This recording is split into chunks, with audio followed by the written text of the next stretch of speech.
There is this one exercise that proves better than walking when you're over 60. It's surgeon approved and backed by scientific data. Have you ever finished a long walk and still felt like your legs were heavy and tired? Like your body was working harder than it should just to stay upright? Here's something most doctors won't tell you. There's a muscle deep in your lower leg that scientists are now calling your body's second heart. And if this muscle isn't working properly, which is common after 60, walking alone won't be enough to keep you strong and stable. The good news? You can wake this muscle up with movements you can do right at home. No equipment needed.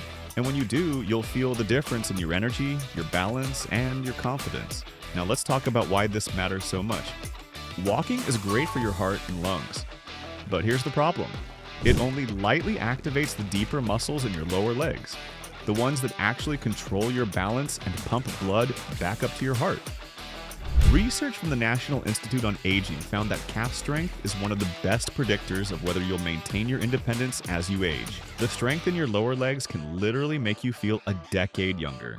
What most people don't realize is that nearly 1 in 3 seniors who break a hip never return to full independence. And the majority of those falls, they happen because of weak lower legs and poor balance.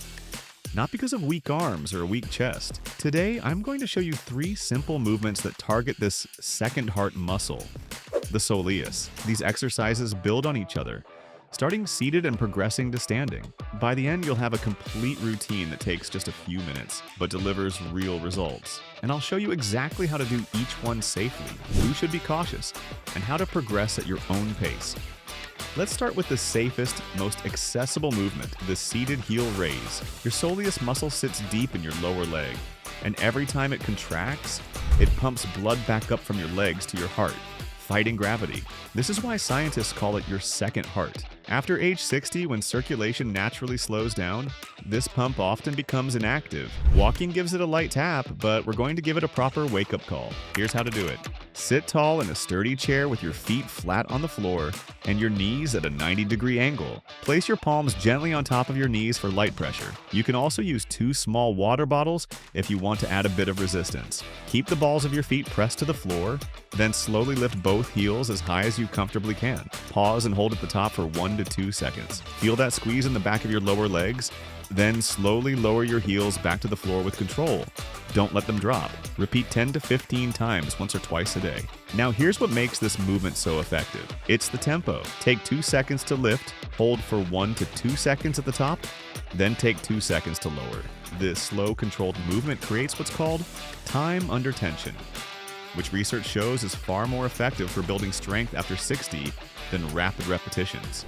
This small, controlled movement does more than you might think. As circulation improves, people often report less leg heaviness, reduced swelling at the ankles, better energy during the day, and a stronger connection to the ground when walking.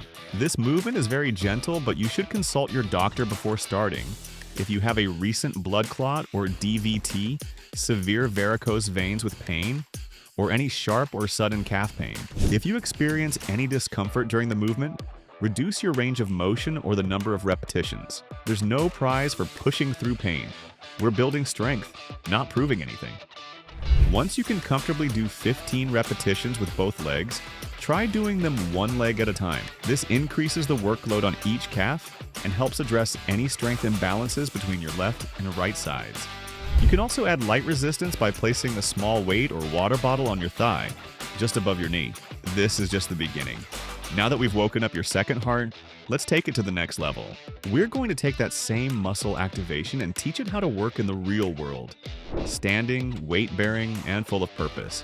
This is where you reclaim stability from the ground up. There's a moment in everyday life that tells you more about your body than any blood test. It's the second you stand up and feel just a little unsure on your feet. Maybe it's a subtle sway, a hesitation before taking your first step. Maybe you instinctively reach for a chair or the wall. This exercise addresses this moment.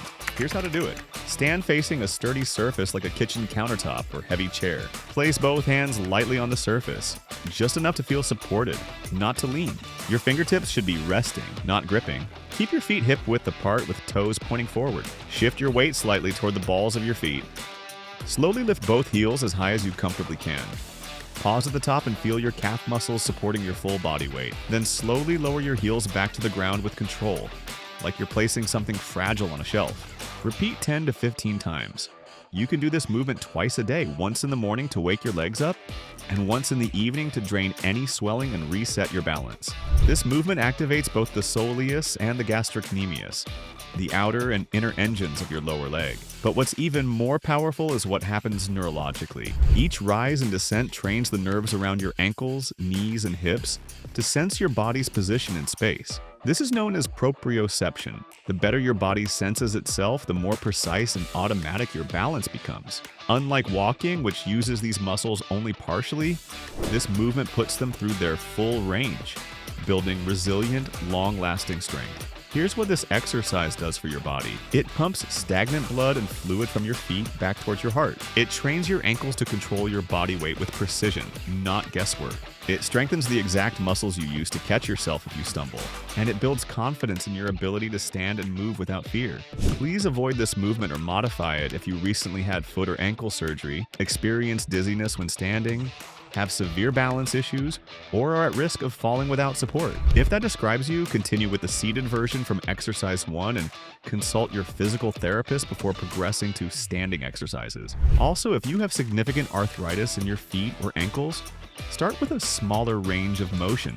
You don't need to rise all the way up on your toes initially. Even a small lift will activate the muscles and provide benefits. Once you can do 15 repetitions with good form while barely touching the chair, progress to doing them on one foot at a time. This single leg variation not only doubles the resistance, but also dramatically increases the balance challenge. Research indicates that calf muscle strength and the ability to perform controlled heel raises are strong indicators of physical fitness and vascular health in older adults. Studies show that regular strength training, including exercises like single leg heel raises, can improve arterial flexibility and reduce age-related vascular stiffness. These improvements in vascular health are linked with slower biological aging and better maintenance of independence as people age. You can also vary the tempo. 2 days a week, do them slowly with a 3-second hold at the top.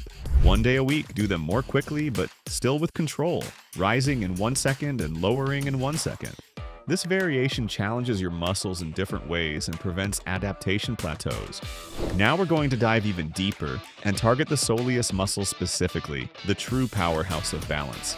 This is the muscle that decides whether you stay upright or start falling, when you shift your weight, step on a curb, or stand on one foot to put on a sock.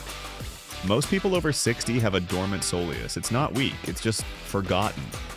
And this movement is how we remind your nervous system that it's still there.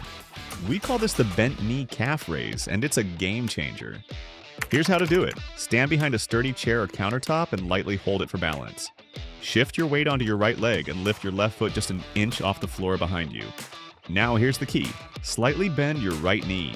Not a squat, just a soft, athletic bend. Think about the position your leg is in when you're walking up a gentle hill. From this position, slowly lift your right heel as high as you comfortably can. Pause at the top and feel the activation deep in your lower leg, closer to the ankle than before. Slowly lower your heel back down to the floor with full control. Repeat 8 to 12 reps on the right leg, then switch sides. Keep the knee slightly bent the entire time. This is what shifts the work from the superficial calf muscle to the deep soleus, your true postural muscle.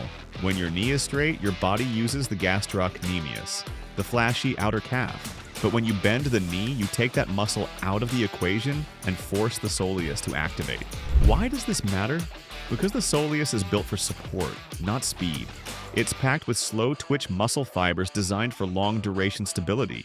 It's resistant to fatigue, critical for ankle and knee alignment, and tied directly to your balance control system. Here's what makes this exercise truly special. It strengthens the muscles and tendons involved in recovering from a stumble. If you trip, your body's first response is to push off strongly with your toes to regain balance.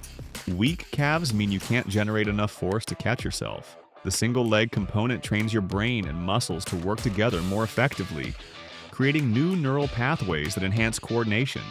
Avoid or modify this movement if you have severe balance impairment, can't stand on one foot even with support, recently had ankle or Achilles tendon surgery, or experience intense pain when bending the knee. If you're unsure, try the movement with both feet down and minimal lift, or consult your doctor first. For those with moderate balance concerns, keep both hands on the chair for support. There's no rush to let go. The goal is to build strength safely, not to prove you can balance without holding on. Start with just 5 repetitions per leg if this feels challenging. Add 1 or 2 reps each week as you build strength and confidence. Once you can comfortably do 12 repetitions per leg, try increasing the hold time at the top to 3 to 5 seconds. This extended hold creates even more strength and stability benefits. Here's an advanced tip. Focus on pushing your standing foot into the ground as you lift your heel. This creates what exercise scientists call irradiation, where tension spreads throughout your entire body, activating more muscle fibers and creating stronger neural connections. And remember, the bent knee position is non-negotiable for this exercise. That's what targets the soleus specifically. If you straighten your leg, you're just doing a regular single leg calf raise, which is still beneficial, but doesn't hit the deep stabilizing muscle we're after. Now let's talk about how these 3 exercises work together and what you can expect. When you perform all 3 movements consistently, 3 to 4 times per week, you're creating a comprehensive lower leg strengthening program that addresses circulation, balance, and functional strength. Here's what people typically notice within the first few weeks. Less leg fatigue throughout the day. You'll find you can stand longer without needing to sit down. Reduced swelling in the ankles and feet, especially by evening. Enhanced stability when walking on uneven surfaces or turning quickly. Increased confidence in your movements. That hesitation before standing or walking starts to fade. And here's something fascinating. Improved circulation to your legs also means improved circulation to your brain. Some research suggests that better lower leg strength correlates with better cognitive function and memory in older adults. You can do these exercises as a standalone routine, or you can integrate them into your daily activities. Do seated heel raises while watching TV. Do standing calf raises while waiting for your coffee to brew. Do bent knee raises while talking on the phone. The key is consistency, not perfection. 3 times a week is better than 7 days of good intentions. What you just learned today goes far beyond 3 exercises. You reawakened a part of your body that most people don't even know exists. A powerful inner muscle that pumps blood, supports posture, and quietly protects your balance every single day. These 3 movements, seated, standing, and deep activation, form a foundation, a personal ritual, a way of saying, I still have control, I still have strength, I still choose to support myself from the ground up. You don't need a gym, you don't need fancy equipment. All you need is your focus, your breath, and a willingness to move. Do these movements 3 to 4 times a week, and you'll notice the difference within weeks. Less fatigue, better balance, more confidence in your step. At this stage of life, it's easy to believe that decline is inevitable, that wobbly legs, heavy steps, and swelling are just part of the deal. But what you've proven today is that small, intentional action can change the trajectory. You haven't lost power. You're learning how to use it differently now. Now I want to hear from you. Have you noticed your legs feeling heavy or tired, even after walking? Do your ankles swell by the end of the day? Can you do 10 heel raises in a row without holding on? Drop a comment below and share your experience. And if you felt something shift today, even just a little, write "second heart activated" in the comments. If you found this helpful, make sure you're subscribed so you don't miss our next video on staying strong and independent as you age. Just click the subscribe button below. Stay steady, stay strong, and keep moving forward.